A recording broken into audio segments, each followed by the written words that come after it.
అలాగే ఉదయం నిద్ర లేవగానే ఇంటి యజమాని కానీ యజమానురాలు కానీ తలుపు గొళ్ళెం 3 సార్లు శబ్దం చేయాలి.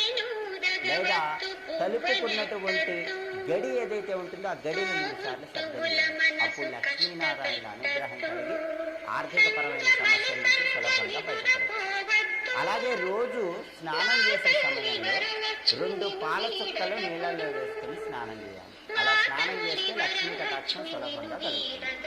అదేవిధంగా ఇంట్లో ఆడవాళ్ళు రోజు తడిగుడ్డ పెట్టుకుంటారు కదా, తడిగుడ్డ పెట్టుకునేటప్పుడు ఆ నీళ్ళల్లో కొద్దిగా దొడ్డుప్పు, చిటికెడు పసుపు, కొద్దిగా కర్పూరం పొడి, ఈ 3 కలుపుకొని ఆ నీళ్ళతో తడిగుడ్డ పెడితే ఇంట్లో గొడవలు ఉండవు, ఇంట్లో ధనపరమైనటువంటి సమస్యలు ఉండవు, ఆర్థికంగా ఏదో ఒక రకంగా ధనం బాగా కలిసి వస్తూ ఉంటుంది. కాబట్టి ఈ విధి విధానాన్ని తప్పకుండా పాటించాలి. అలాగే స్నానం చేసిన తర్వాత